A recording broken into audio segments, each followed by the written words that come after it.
This is Wisconsin Sports on the Go with Trage, your place for all things Wisconsin sports. Now, your host, Trage.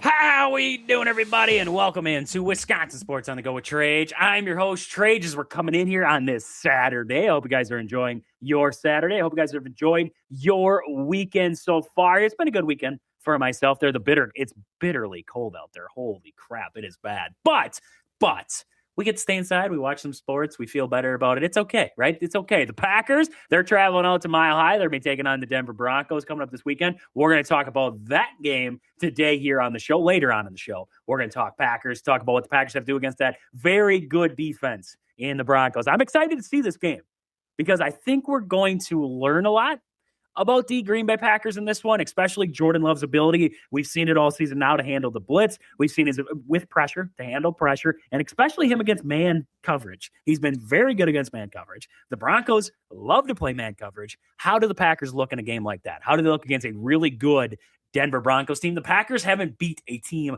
like the Denver Broncos. Well, they haven't beat a defense like the Denver Broncos yet. So I'm excited to talk about that game here. I'm excited to watch that game and see what the Packers can do in that one. So we have that to talk about. And then the big one where I want to start with the Badgers.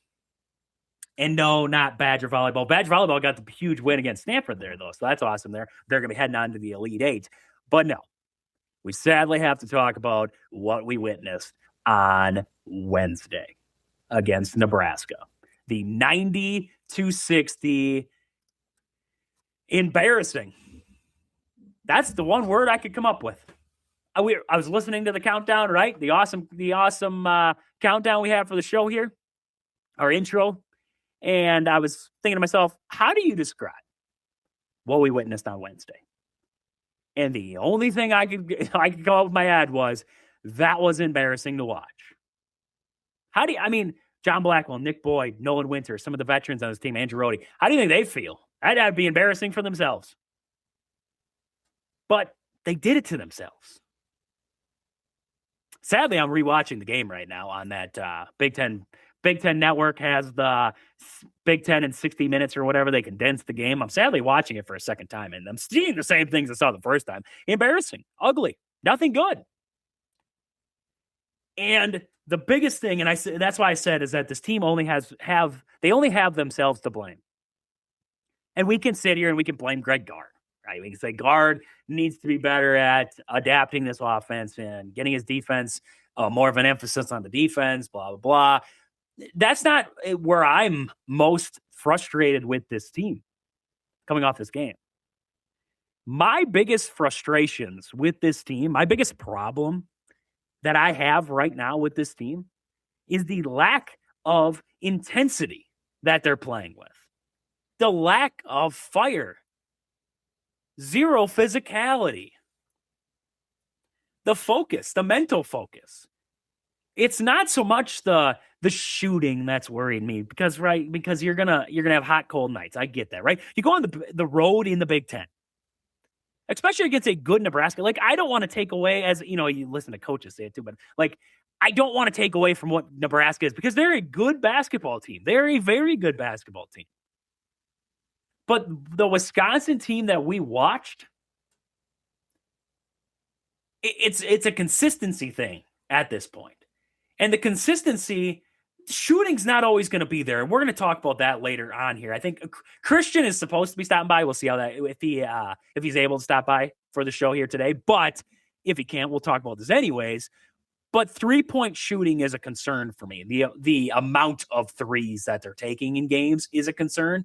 But shooting is not my biggest concern because that kind of consistency, you're going to hit hot, cold stretches. The consistency and the one thing that you control, right, is your attitude and effort, right? Those are the things that you hear from high school coaches, your attitude and effort, your willingness to give. That's the one thing. Those are the things that this Badger team lack at times. Last season, the thing I loved most about last year's team, and there was a lot of things that I loved about last year's team, but the biggest thing that I loved was how resilient they were. When they would go down or they had a little bit of a hole that they were in or they were struggling to shoot the ball. They found ways to battle, to do those things, to work it around, whatever they had to do, whatever they had to work around. They found ways. This team, from what we've seen so far, I mean, yes, small sample size, right? They're only played, 10 games so far? Small sample size. But from what I've seen and what we've seen so far, in my opinion, in the games that they've lost against BYU, TCU, and Nebraska, now it's so, because you look outside of that, okay, Campbell, Northern Illinois, Ball State, SIUE. What'd you really take out of those games? They played a bad team, and they won. Providence shot the lights out of the building. Looked great. Marquette, another great offensive performance. Northwestern, a little better defensively. Still, second half, struggled defensively. Offense carried them in that one. But you've seen in the losses, this team's intensity and the way that they play, especially on the defensive end, they don't take punches well. They don't, when they get punched in the mouth, they fold. They don't have that same ability to battle back or to find that extra gear or to dig deep. That's what I've seen so far. I could be wrong. I want to hear you guys' opinion on what we saw Wednesday there, what you've seen on this Badger team so far here in the first 10 games. 715-990-4914. That is 715-990-4914. My biggest problems are that. It's the little things, the controllables. Attitude, effort, give it, just looking like you give a crap. Some of these guys don't even look like they care. Is that the truth? Probably not. But with the effort that we saw against Nebraska, you could have fooled me. It's not the shooting. It's not. It's that. And I know Greg Gard went on after the game there, and they asked him kind of about the defense and their lack of an identity on that side of the court. And he said, we don't have a defensive identity. We haven't had one all year, so we'll search to find one, and I'll find guys who want to play defense. And they asked him, how are you going to do that? Sit guys on the bench. They'll find out in the next 9 days. We haven't had a defensive identity all year, and everybody gets all rah-rah about our offense, but it's the other end of the floor that's caused us the trouble for the most part. 100%. I heard him say that in the post-game press conference, and I said, thank goodness that at least you see it. Now, maybe you're just spewing at us whatever you want at this point, but at least you're telling me that you're going to go into that locker room and you're going to find who wants to play defense. Because it's not just a lack of the ability to play defense. It's not that. It's a lack of intensity. It's a lack of wanting to play physical, getting after guys, and trying to exert some energy on that in the floor instead of just focusing on the offensive side. Like he said, everybody gets so rah-rah about the offense. It's great. And you hear so many people, well, when you play an offense like this, you're going to sacrifice on the defensive end because you're trying to outscore these teams. Okay, but what happens when you can't? Right? Are you going to live and die by the three? Because as streaky as this team's been, if they try to play this game where they try to live and die just by the three, this is going to be a very long season with a lot of these talks. Where we all come in frustrated after watching one of those games and saying to ourselves, man, oh man, Greg Gard stinks. Now, the problem is that they went into the offseason and they didn't get the personnel to play defense. Their offense, their personnel last year, look, we had Carter Gilmore, Kamari McGee. Xavier Amos played pretty good defense at times. Struggled. He was hit or miss. Offensively, probably a little bit better. You lost the guy in Elijah Gray, who was supposed to come in and be that kind of defensive guy for you. But you lost Steven Crowell. You lost Max Klesman. You lost John Tonje. All willing, able guys who gave a crap about the defensive end of the floor. Now, you have a disconnect between all the guys on that end of the floor. Nobody communicates. Nobody talks. And the biggest thing, nobody helps. You can watch multiple times where you had wide open cutters rolling down the lane, and there ain't nobody within an area code of them. They're so glued to their guy out on the perimeter, they have no idea what's going on. Right? It's the same on the offensive end, and we're going to talk about the offensive end too, but movement, right? Movement without the ball, moving around. It's the same on defense. Playing good help side defense. There's no help side on half these cuts. They get beat, they get lost, it's done. Boom. Nebraska had what? 40-some points in the paint in that game? If I'm not mistaken, it was like 40-some points in the paint there. Let's see here. 44 points in the paint for Nebraska. 44 points in the paint for Nebraska. We talked about it, Marquette. Marquette, all they wanted to do is get in the paint, right? That's a big spot they wanted to get to. They wanted to get in the paint area. They wanted to score. What did Marquette do in the paint area? 40 points in the paint.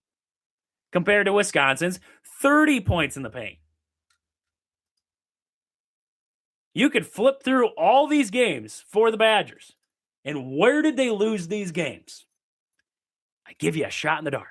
I'll give you a crazy shot in the dark, and you can guess where they lost games. TCU, 36-24. TCU won in the paint. Look over at the BYU game. I'm going to assume same narrative in that game. The points in the paint are the killer for this Wisconsin Badger team. Losing guys, 32-30. There, they got a little bit better. It looks a little bit better. It's 32-30, but still give up 32 points in the paint. Now, that game was a lot of free throws, too, for BYU and that one. So that was also a big contributor there. They got down low and they got fouled. They got past guys. They're beating guys off the bounce. There's no help. There's no rim protection. All those little things are leading to what we're seeing right now from the Wisconsin Badgers. And none of it's pretty. Now, is it time to press the panic button on this team? I still like this team. I still think there's good qualities and good things about this team. But, if they can't find something on the defensive end, this is going to be a very long season. A very long season. Because you can only rely on your offense so much. Because as we saw in this game against Nebraska, when their offense went a little bit cold, even in a game like against BYU, they shot 24% from three, scored 70 points, gave up 98 points to BYU. Now, BYU is a fantastic team, so don't get me wrong. They're fantastic. But this team, what they do on the defensive end, we kind of talked about it early on in the season, where we're like, oh, they're playing some bad teams, but they're giving up buckets, right? Northern Illinois, 72 points. SIUE, 69. Campbell put up 64 on them. We look at these games and we say, oh, well, you know, the wins. Well, they put up 104 against Providence. Yeah, but I still didn't like what I saw on the defensive end of the floor. Now, you're going to sacrifice offense for defense. I get that. I understand that. When you play a fast-paced offense, you're going to give up a lot of long rebounds. You're going to do all that kind of stuff because you're shooting a lot of threes. I get all that. But in a game like that where the shots aren't falling, is that just going to be the answer then? Live and die by it? Shots aren't falling? All right, we're going to lose. Darn it. No, you got to have something to fall back on. Right? We're going to talk about on the offensive side of the floor here. Next up here on the show, we're going to talk about the offensive side of the ball and finding ways to score when the shots aren't falling. But you can't just say, oh, well, that's just the offense we play now, so that's good. It's just going to happen. It's just going to happen. Oh, darn it, it happens. We weren't shooting well, so we lost again. We gave up 90 points, scored 60, and we lost.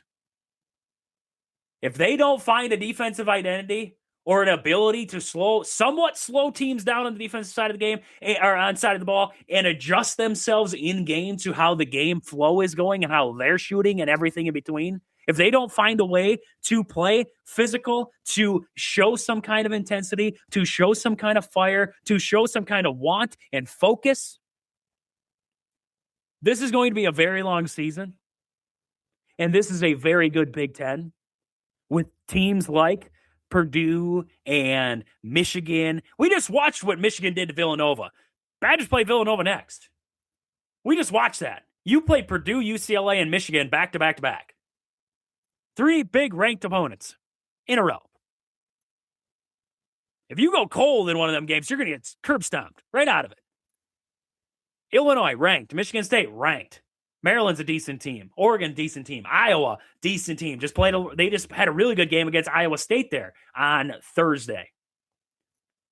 There is a lot of really good teams in the Big Ten. And if you don't find some kind of intensity, fire, want, anything like that, this is going to be a very long slate and a very hard season to watch for the Wisconsin Badgers. That's just my take on it. So I want to hear your guys' opinion. Badger basketball, moving forward, we're going to talk Nebraska here a little bit more. Christian's going to stop by. We're going to talk a little bit more about that game we watched, and then we're going to look ahead what they got to do moving forward here, more of what Greg Gard had to say after that game. We're going to talk about it all here when we come back here from the break on Wisconsin Sports on the Go with Trade. We'll be right back. I'd feel a little bit better, but then it reminded me of Badger football, and I got upset again. So this is Wisconsin Sports on the Go with Trade. We're back here. Christian is here today on the show. Christian, how are we doing on this Saturday?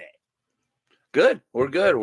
We're, well, I mean, don't have to watch any Wisconsin sports right now.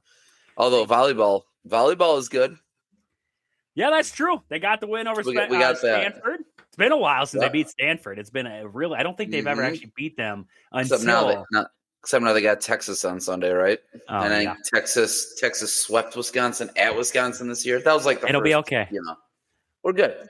Yeah, it'll be okay. I mean, the way that they're playing right now, I was talking to my sister about this. She's a huge volleyball fan. I was talking to her about it, and I'm like, the way that they're playing right now, I feel comfortable with them against just about anybody. I think I would take Nebraska right now. Now, are they going to beat Nebraska? I don't know, but would I take Nebraska right now? Yeah, I'd take them. Like that, they are playing the best volleyball they've played all season, so you might as well have them right now. Getting hot at the right time.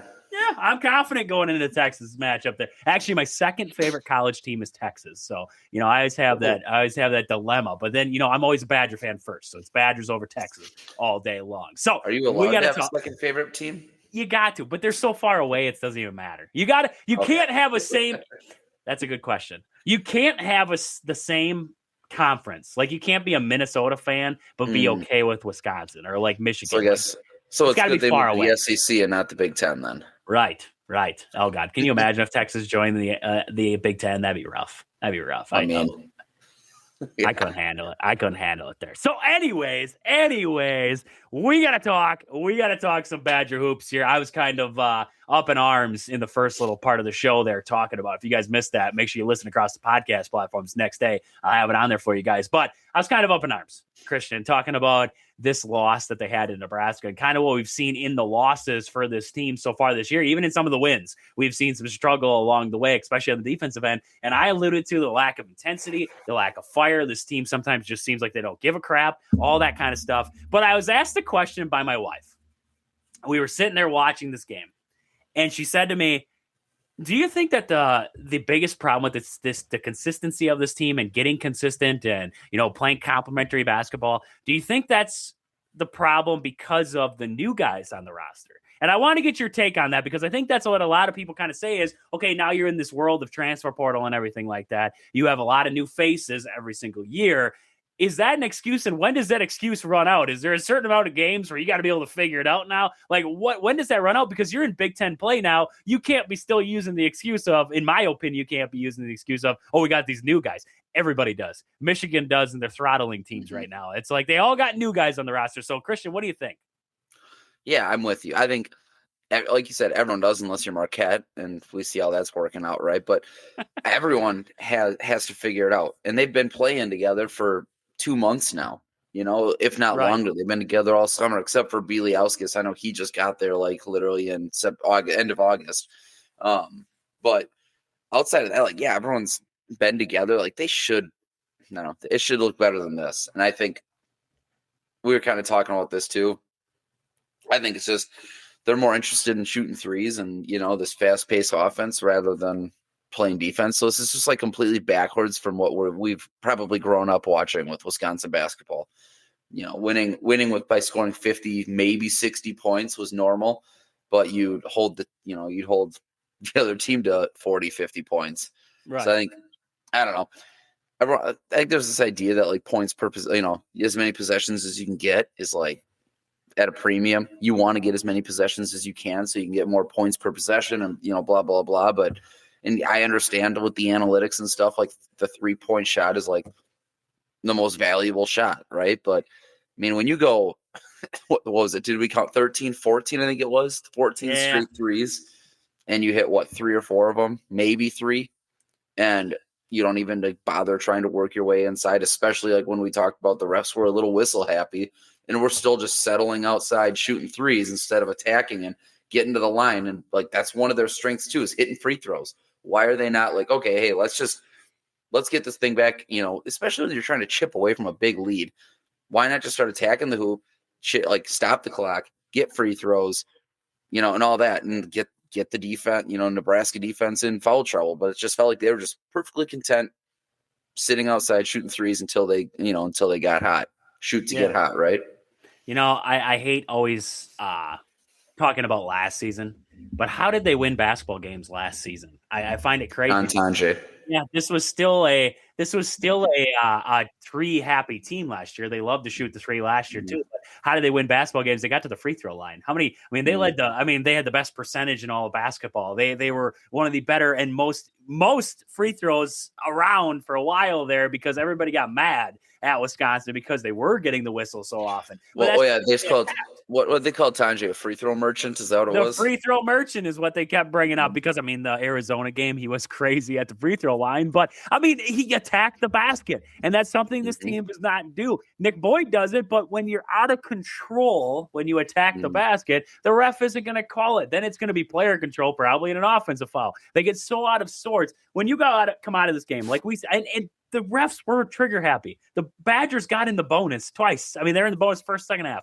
but I believe in the second half. I know for sure in the first half they were in the bonus, and I thought there was a decent amount of time left when they were. But when you shoot 11 free throws in the entire game and Nolan Winter doesn't get to the line at all, not at all, but we talked about it. Why is that? Why does Nolan Winter, he seems like he's not even involved? I'll tell you why.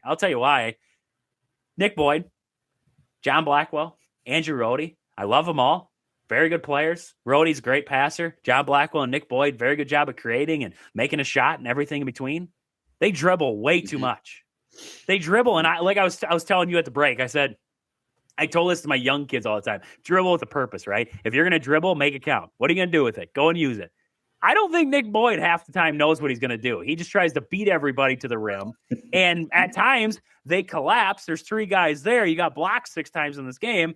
There's 3 guys there, and what should you probably do then? Look for a kick out. Find an open guy. Right? Somebody's got to be open out there. Nope. It's like this team, and I don't know, Christian, do you get the same vibe with the team? It's like they run around with blinders on. It's like they have blinders on halftime. It's their ISO mission, and then when they can't do anything, they're like, oh, I'm going to drive. And Nick Boyd gets cut off. Then he's like, oh, okay, what do I do now? Well, if John Blackwell dribbles the ball for 10 seconds, and Rohde dribbles the ball for 10 seconds, and Boyd has it for 10 seconds, Bielowskis and Winter can't touch the basketball. And you're not even working into the post. That's one of my biggest problems. How did they Steven Crowl, we talked about the break. Everybody's like, oh, we missed Big Steve. You know why I missed Big Steve? Is passing out of the post. They look for him. They get it down there. He could skip it across court. Bam. Corner 3. You don't have that right now because you're not even looking at the post. You're not even trying to get into the post for a post touch. It wasn't that Steven Crowl was a scorer in the post. It was the fact that he was a passer in the post, and he demanded double teams because if he didn't, he could score. But if he doubled him, he found the shooter. This team doesn't have that, and that's why they're running into this big issue is they don't move the basketball. They don't look inside out. All they want to do is ISO, and it's driving me nuts. Christian, what do you think? It's today's college basketball, isn't it? Yep. Isn't that it's turning kind of into the NBA? It's like you might have a little bit of a 2-man game going, but at the end of the day, it feels like it's a lot of you have it feels like the team that has the guy, the dude, and we had that with Tanjay last year. But if you have the guy who can just win one-on-one with anyone, you have pretty good odds, right? Right. And we've seen that when Blackwell does really well, he's absolutely on fire against Marquette. Badgers looked so good. He went 1 of 11. Is that what it was? 1 of 11 from the field. Yeah, 1 for 6 from 3. It's one shot. And he hit that 3. Yep. Yeah, he went 1 of 11 from the field, and he was. Let's just say it. He was awful, right? He's had a bad game, and I think that's part of the reason they struggle. Because then I think Nick Boyd tries to pick up that slack too. He's like, okay, well, if you're not doing it, then I'm going to get mine. And he didn't do necessarily overly well either. And I just. There's the concept of team basketball, I feel like, is just fading away, sadly. And it's a lot of either 2-man or just one-on-one stuff, and that's it. So, I think that saying there's blinders on them is absolutely an accurate statement. You perfectly alluded to it earlier there, talking about the 3 and talking about how it's, the new thing, right? You got to shoot the 3. Mm-hmm. It's causing the defense to also cause lapses too, though. Is that once they're in this run and gun, so you're going to get the long rebounds, you're going to get the fast transition points, you're going to be put into those positions, and this team does not yes, they're built to shoot the three, but they don't shoot it consistent enough to play that style. So now you have to adjust. And that's kind of what we're saying right now is how do you adjust? Okay, you attack the basket. You start to play more half-court stuff. You don't try to run and gun with teams. I don't know who needed to tell Wisconsin this, but running and gunning against BYU is probably not going to win you a basketball game because BYU is too good for you to run and gun against. You needed to slow that game down to your pace, and you played to their pace. That's where that's what they want. That's where they thrive. They love it. They're better. They are better at it than you are. Yes, 100%. Nebraska, even in this game, they sped you up. They got you uncomfortable. They played physical with you. And the problem is that they don't even have to pack the paint against you because you can't beat them one-on-one. There was no having to help off of guys for Nebraska in this one. They just said, beat us straight up. And you couldn't because you don't use the post. You don't drive. You don't do any of that. You settle for shots. And when you settle for shots is why you get blocked 6 times. I mean, Greg Gard said after the game, they're like, you got blocked 6 times. He's like, yeah, those are all bad shots. When you get blocked, it's a bad shot. 100%. If you get blocked, somebody was open. Somebody else had to be open on those possessions when these guys get blocked. Yet, nope. We're just, like you said, like we were talking about, blinders on. Don't know what's going on. I'm just gonna keep doing the same thing. It's the offense. I know we talked about in the offseason, losing Kirk Penny, right? We're like, what's going to happen here? It's turning out to be maybe a little bit more worrisome than what we thought. Now, I believe that Greg and those guys will be able to get it sorted out. But I think they have to sort it out by saying, okay, we need to play more intense on the defensive end. We need to put more of an emphasis on the defensive end of the floor right now because we don't have the inside presence or anything. I think, honestly, this might just bold way to fix this. I know everybody hates the swing offense. I go back to the swing offense. You don't have a post, but what involves the post in the swing offense? Rotating guys in and out, right? Fighting mismatches. John Blackwell going down there. Maybe you have Rhodey get down to the post. A great passer, right? Can get you down to the post. We're not looking for him to score down there. We're looking to be passing out of the post area then. Look at cutters. How many times last year did you see like a give and go from the post area with Stephen Crowell or Nolan Winter when they were down there? John Tonje would cut the lane or Blackwell or whoever. Just a give and go. They were good at. They're just good at cutting off the ball. They pass and they cut. Like it's just constant. 100%. I think you're right. This offense is stagnant. Everyone wants to stand around the 3-point line and get a 3. Yep. And you need to find a way to incorporate the post. And the only way that I can think to do it, well, there's probably a million other ways, right? Just utilize it. But the swing offense, I'm thinking like running a variation of it where you do utilize like a Blackwell or a Rhodey or somebody else in that post area and allow them to be the passer that you're looking for. Because Winter ain't going to go down there. Winter's not good in the post. But Yalowskis is a young fella. He's not playing. He's playing as good as he can down in the post, but he's not built to play in the post yet. Doesn't have the skill set to be down there consistently at this point because he's kind of forced into this role because the guy that you brought in to be your quote unquote big guy, Austin Rapp, isn't anywhere near a post area player. He's more of a 4-2. So you have 2 4s with Winter and Rapp. You might as well. Sometimes I'm like, why do they run 2 bigs at times? I'm like, why don't you just play a smaller lineup at this point and just try to run and gun? Just have Rhodey be the 4. Have him be the 4. Or bring Carrington, Rhodey, Guard, or Boyd, Blackwell, and Winter. Or, 100%. Maybe Garlock. I don't know. At this point, I'm with Guard. You have to go in these next 9 days. You're going to figure out who wants to be there and who wants to play, and that's all you can go off of. Who wants the ball out for me? Who's going to give me their all? Because you guys should all be embarrassed from what just happened there against Nebraska. It's one thing to lose on the road in the Big Ten. It's another thing to look like that. So, Christian, I got to run here. Let the people know where to find you out there across social media. As always, you can find me at Christian Borman or all my writing work at thebadgerbacker.com.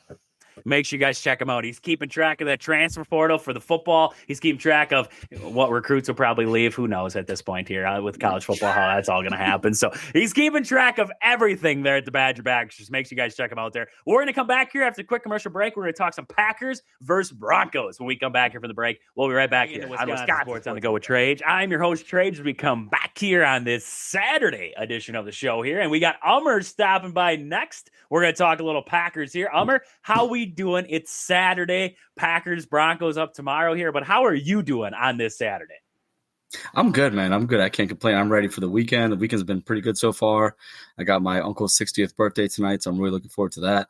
And then I'm very, very excited for the game tomorrow.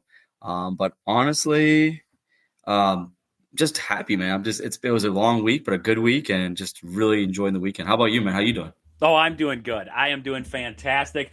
I yelled about the Badgers to start the show today here, but the Packers, Broncos, I'm excited for that. So I can't wait to talk about that here today on the show. But the weekend's been going great for me. It's just frigid cold here in the state of Wisconsin. Goodness, they're talking like -20, -30 wind chills coming up over the next couple of days here this weekend. So wow, is it cold? But we're gonna get through it. We're gonna get through it. That's what we do. The white terrible stuff shows up, the snow out there, and then we get this cold, and it's it's that time of year. We that's why we live in Wisconsin, because we love the cold. But Elmer, he got fancy for me today here on the show too. I mean, you guys can't see it because we're on the radio, but he dyed the beard. Everything's dyed, so it's no gray anymore. It's all that jet black now. So I mean, that's hey, wow.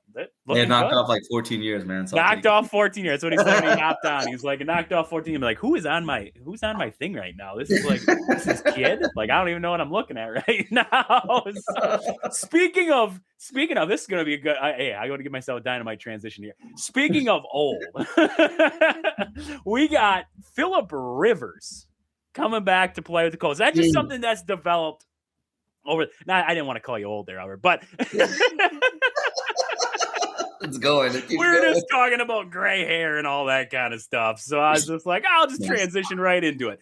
Philip Rivers, just an interesting story that we've seen develop this week here. I just want to get your take on it. Philip Rivers coming back to play football. Now, we've heard from many people who have said, like, he's stayed in shape. He's been ready to go since he left. It's just, he left because of his family and because he wanted to spend more time with them and everything like that. So that's why he kind of walked away from the game. And now there's a lot of people who actually feel like he's physically ready to go. He's bigger, but they feel like he's physically ready to play the game again. I mean, Elmer, what are your thoughts on the Colts bringing back Philip Rivers after they get the news of Daniel Jones, and Riley Leonard is banged up too? So they're out of options anyways. What are your thoughts on Philip Rivers coming back here? I don't know, man. It sounds kind of crazy to me. He's like literally a semifinalist for Hall of Fame next year, and that'll reset if he's on an active roster come Sunday.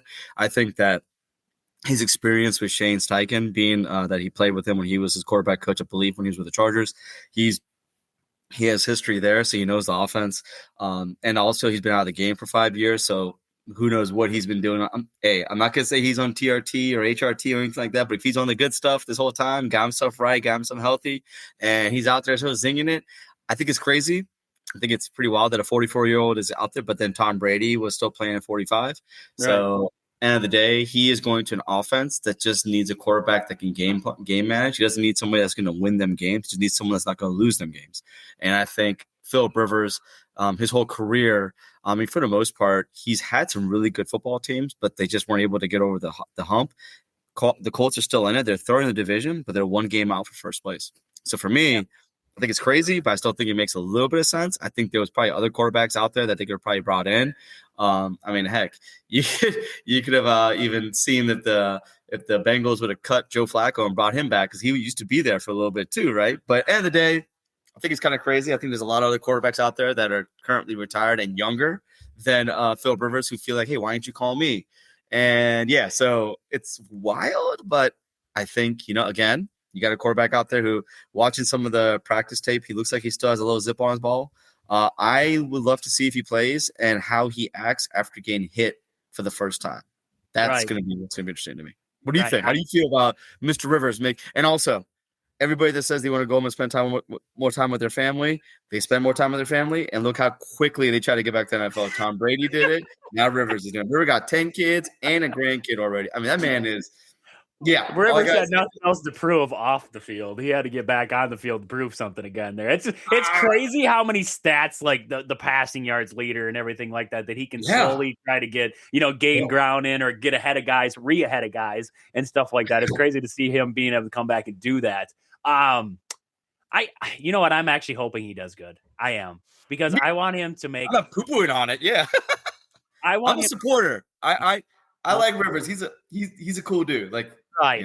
I just want to make all these analysts just look like they don't know what they're talking about. Ryan Clark today was yelling about it, and he's like, they don't know what they're doing, blah, blah, blah. And then Cam Newton's complaining because they didn't call him. And it's like, Cam, you weren't good when you left. Do you really expect them to make a phone call to you? They should have probably went with somebody off a practice squad or some young guy, but they decided to go with Philip Rivers. You weren't a better option. I'm just going to say that. I don't think Cam Newton was a better option than Philip Rivers. I don't think Philip Rivers is the best option in the world, but I don't think he's wasn't like Cam Newton was a better option because I'm going to be honest with you, outside of the Carolina Panther days of Cam Newton, there wasn't a whole lot of good there. And you want to talk about Cam Newton giving, I'm just going to say this before we got to get Packers Broncos. Yeah.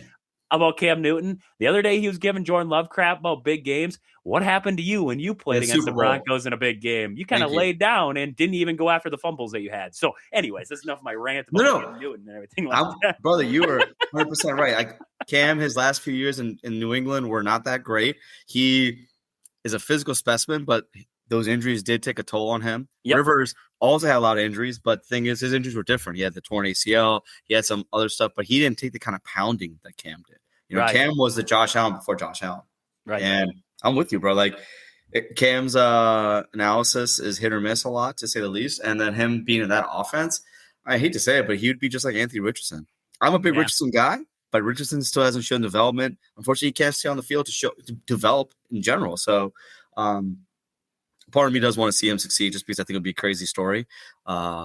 But yeah, it's a wild. NFL is wild right now this year, man. There's so many things have gone on, which I don't make no sense. The storylines and everything of this season have just been fun. The up and downs of teams. The Kansas City Chiefs still have a path, and it's like, so it's just crazy to follow along the storylines. But there's been a crazy storyline to follow for the Packers too. I mean, the Packers beginning of the year looked good, kind of. After that, kind of got some people up in arms. What the heck's going on with this team? And then they found their stride again. Christian Watson comes back. They found their stride. Tucker Kraft got hurt. That didn't help with the mojo of this team. But Christian Watson comes back. We get Jayden Reed back. Let's start with this question right here. If the Packers, because we talked about this Packers game against the Broncos there, it's a huge matchup. We're going to learn a lot about the Packers. If the Packers win in Denver, does that make them more of a legitimate Super Bowl contender in your eyes? If they win against the Broncos in Denver, does that make them more of a legitimate Super Bowl contender in your eyes? I'd love to hear your guys' thoughts out there too. Anybody listening to the show today, text us 715-990-4914. That is 715-990-4914. I'd love to hear your thoughts. If the Packers win in Denver, does that make them more of a legitimate Super Bowl contender in your eyes? I think that yes. I feel like that team, you're going against one of the best teams in AFC right now, best record in AFC. I think McKinney probably said it best, that this is playoff football. And this is probably going to be one of the best defenses they're going to play probably for the remainder of the year. Yep. Because Denver's defense is probably one of the top 3, if not top 2 defenses in the league, right up under Houston. And it is in an atmosphere in Denver where high altitude against a Super Bowl winning coach who has been able to win a chip in the past and has taken this team and rebuilt it pretty quickly after the Russell Wilson debacle. And it shows where you stand, right? Because last year we were barely 1-5 in the division, right? And we were able to beat the teams that we should have beaten, but we couldn't beat any of the contenders, right? And then this year we're undefeated in the division. And honestly, minus a couple of special team gaffes and Zach Tom getting hurt in a couple games, we're probably away from probably having maybe just one loss on our record, maybe 0 losses to be. That sounds kind of crazy, right? But I mean, truth be told, like, special teams didn't gaff in Cleveland and in Dallas. Those are 2 wins right there, right? Yep. And then Carolina, if we just had again, we were trying to adjust without Elton. We were trying to adjust without, Zach Thomas still banged up. There was a lot of things that went wrong in that game. But again, like, I feel like this is a great test for us. And it's, again, like, we are going into the schedule where it's going to show us who we're really about. Because the Packers have been saying it too. Like, this is the time for them to start playing good football. And this is when the floor excels. Like, last year, I felt like he didn't, but I think a lot of things were going against him in that, because mostly in December, he's pretty good in December. Last year was probably his worst year. But I feel like this is going to show us where we actually do stand, because our defense is legit. Like, I have no questions about it. I know Homer went on a tirade about our defense and was busting them up, but the truth of the matter is, the defense as a whole is probably a top tier defense. Offensively, we're hitting our stride. Jordan is doing Toyotathon. He's on a heater. He's playing amazing football. He made one mistake, and he bounced back from it and threw 3 touchdowns. So for me, it's a great test for the team as a whole. Our offense to see if the offense is legit, and the defense to be able to take an offense on the other side that isn't very consistent, but if they can actually dictate terms to them. Right. And the big thing, you were just mentioning the defense there for the Broncos. The big thing is that they have not beat a defense like the Broncos yet. Mm-hmm. They had another shot against the top 10 defense in the Eagles. Look what happened there. We don't need to remember what happened in the Eagles game, but the Packers have not beat a top 10 defense to this point. This is a top 10 defense. So to answer the question of would it make me feel like they're a legitimate Super Bowl contender? Yeah, because this is one of the better teams in the AFC. And you go into their house and you beat them on the road in a game that they could use and a game that you need to. I don't take anything away from that. And it's going to be a slugfest. So if you can win a slugfest on the road, that's even better. That makes you feel even better about this team. And I think it's going to be I think there's a lot of variables that make me feel good coming off of this, right? It's not a super ugly win, right? Jordan Love throws 4 interceptions, but the Packers still win the game. Like, I don't know if that makes me feel better, but Jordan Love throws a couple touchdowns. Josh Jacobs, they get the run game going. They do a good job of keeping the pocket clean against this really good front four. They do a good job attacking that man coverage that we know they're going to run, that single high safety that they love to run there in Denver. We see them do a good job of handling that. It makes me feel good. Like, that makes me feel really good about this team moving forward. But if it's like an ugly, and it has to be really ugly for me to feel super bad about it, because winning ugly is okay too. Like, there's okay winning ugly. Yeah, absolutely. Especially in a game like this where they want to win ugly. Like, that's how they've been winning football games all season long, is ugly. So like, it's not a completely like kill the whole thing if it is an ugly game. It's just what led me to that point is going to be the thing that's going to kind of be the judgment for me there. So I mean, we're going to hit a quick break here. We're going to keep the Packer talk going. But before we get there, I mean, let's just start with our key matchups that we have to talk about this one. And I mean, we're starting talking about the defense. How do the Packers attack this defense for the Broncos, being that their front four is so good and so good at getting home early, and that's why they can get away with playing some man so often, because nobody actually throws deep on them because they can't. They don't have time to throw deep on them. Umar, how do you think this Packers team has to attack them in this game here to try and beat that up? Because they're going to be bringing 4. They're going to be dropping into man coverage. Teams have not been able to get the deep ball on them. Jordan Love's been loving to throw the deep ball. How do you think the Packers are going to attack them in this game? I think they have to play smart. They have to take the gimmies. Jordan cannot go big game hunting like he did in Carolina.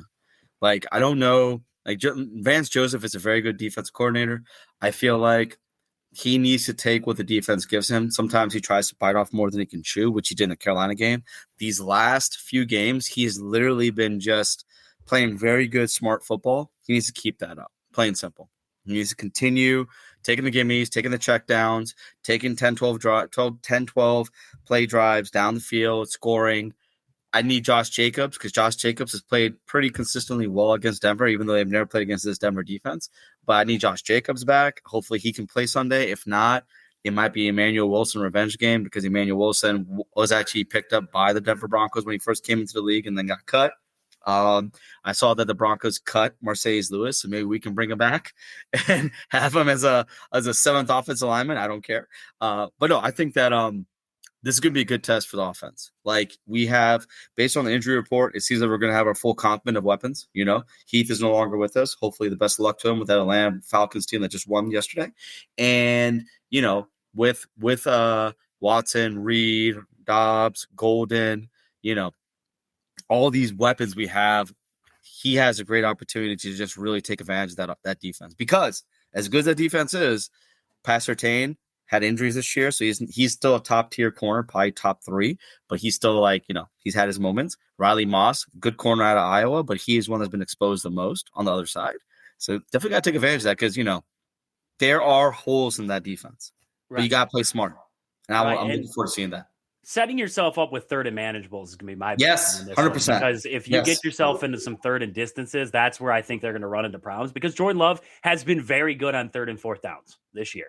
But getting into the 3rd and manageable, I think, is going to be key in this one, because then you can get away with some little short crosser, some little short route there, especially against man coverage, where we watched a week ago, Jordan Love's so good pre-snap, setting up in man coverage, getting his hot routes out there, upping his protection if he needed it there, all those little things, being able to do that in this game by being comfortable 3rd down, keeping them upright, right? You're facing a Broncos defense, has the most sacks in the league, and you have a quarterback who's only been sacked 18 times. He's not used to being sacked. Yeah. So Can you keep him upright in this game? Keep him clean. He's been very good against the blitz. We know that. He's been very good against the blitz as of late. How does he respond in this game? And I think something I'm watching for is when he does get hit, because he's going to get hit. When he does get hit, how does he respond the next play? Absolutely. That's my question, is how does he respond the next play? So we're going to hit a quick break. We're going to come back. We're going to continue the Packer talk as we wrap up the show for the day. We're going to continue the Packer talk on the backside of the eye break. We'll be right back here. Sports on the Go with Trage. I'm your host, Trage, as we're wrapping it up here on this Saturday. And Hummer is back here. We're going to continue the Packer talk that we had. If you guys have missed any portion of the show, if you guys missed Wednesday's show, make sure you guys are listening across all podcast platforms. Next day, we upload the show there. We also got TikToks and YouTube shorts or whatever they call them, and on Twitter and everywhere else. So make sure you're checking out our shorts from the show all across there. So we were talking about the offense a little bit, what they have to do against this very good Broncos defense. And a big thing that you key in on in this one is the Broncos run defense has been fantastic this season. 89 yards per game. They're basically virtually, you can't run against them. The only team that's actually better run defense is the Jaguars, which is actually it's surprising, but they've been fantastic. The Broncos have been very good this season at stopping the run. I think the Packers can't abandon the run just because of how good they are. I think you have to find ways to incorporate Josh Jacobs, whether it's getting him on the edge, whatever you have to do. There's no weak points in this entire Broncos defense, to be honest with you. Like, when you look at it, you can't like pinpoint one area and say, we have to attack here. Like, there's certain things that you can do. Like, I can't remember what corner it is, but if you throw deep on him, he'll get called for pass interference a lot. Like, there's guys like that in there, but it's like they're very good cover corners, very good linebackers, very good defensive line. Like, it's very, very hard to find the holes out there, but you still can't abandon what you want to do. And we talk about that with Matt LaFleur every single week. We're like, just because a team's going to play you like this, don't abandon being aggressive. Don't abandon your complete run game. Don't abandon your playmakers. You still have to get Josh Jacobs involved in that game. And I think that's the one thing I want to hammer home with that is just whatever they have to do in this game to get Josh Jacobs involved, you got to do it. He's been fantastic against the Broncos in the past. Continue that trend. Get him involved a little bit. Hand the ball off on first down. Second down, go to the run. I hate those drives where it's pass, punt. I hate those drives. Get Josh Jacobs involved. Let him rumble ahead for 2-3 yards. Set yourself up a little bit better for second down, third down. That's all I'm looking for in this game. So let's flip over. Defensive side of the football, Hummer. This offense for the Broncos, they're a fourth quarter team, it seems like at times. They just love to just hang around for a while. And in the fourth quarter, they love to take off. But they're not an offense that you can like push over. They're not a terrible offense. They're a good offense all the way around. What are some of the things you're looking for from the Packers defensively to try and slow down this offense for the Broncos and do what they're going to do to the Packers, which is try to make this a slugfest? How do you expect the Packers defense to keep that trend? I think that for the defense, I saw that Mike McGlinchey, which is their right tackle, he actually popped up on the injury report today with a knee injury, and he's questionable for the game.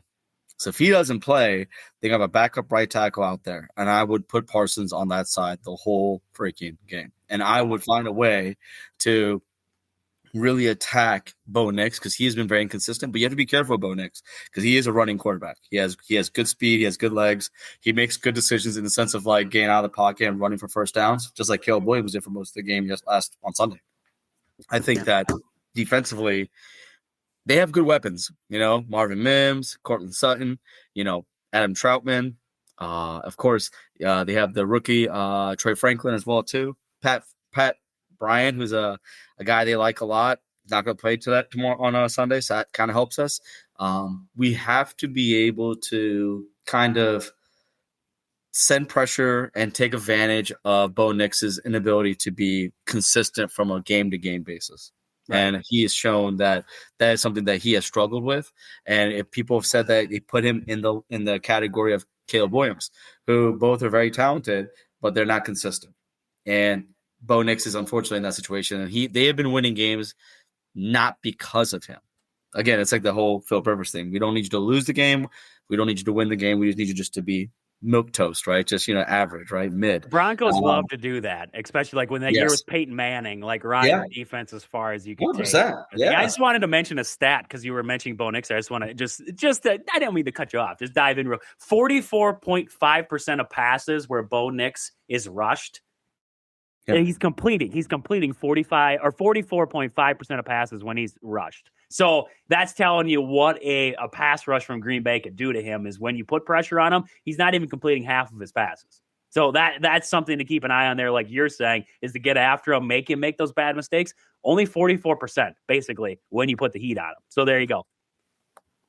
So I think one of the things where if you see that, right, and Jeff Hafley is going to try to really send the pressure to him, and the fact that Lucas Van Ness got some practice in this week.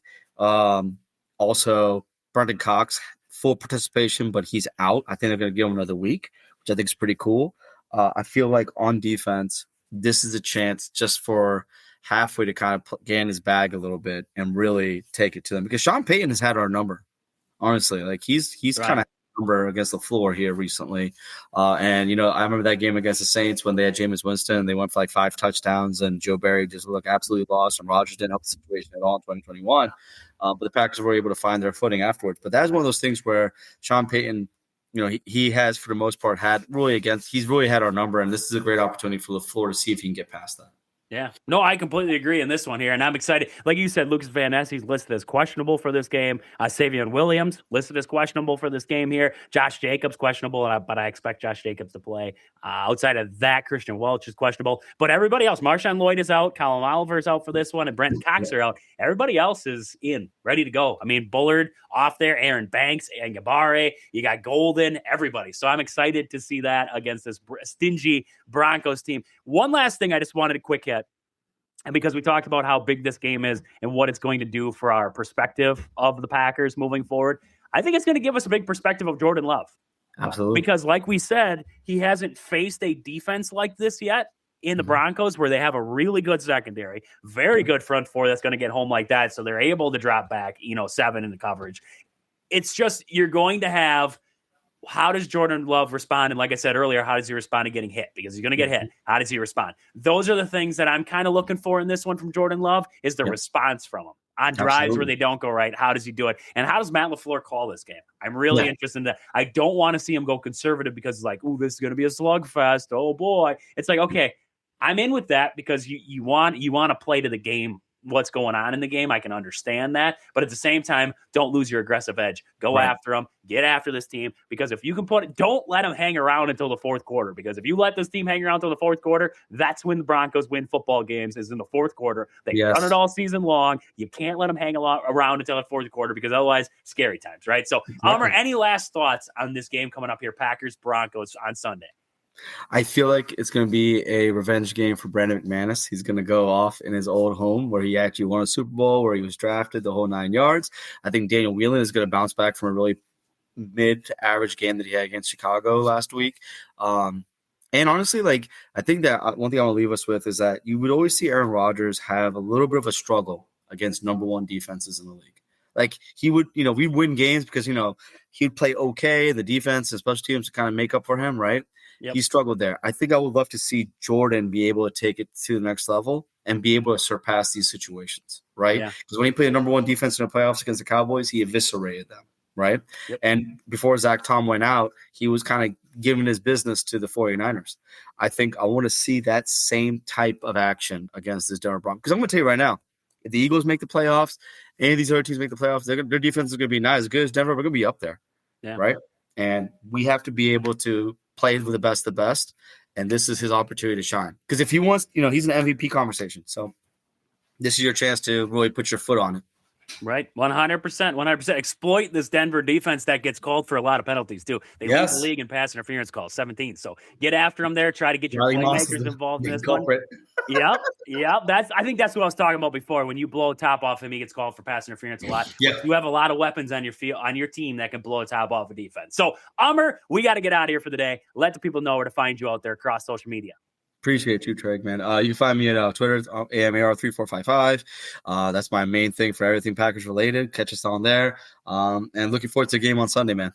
Yeah, I am excited for some Packers-Broncos. This is going to be a good game coming up. We got Packers-Broncos coming up this weekend. Next week, when we're back here on the show, we'll recap that game. We'll talk Badgers next week. We have a whole boatload of things, Brewers, everything we want to dive into. Next week, Wednesday here on the show from 5 to 7, right here on 92.3 WOSQ. But until then, we got to get out of here for the day. I hope you guys enjoy the rest of your Saturday. I hope you guys enjoy the rest of your weekend. But until we talk to you guys again next Wednesday, see ya!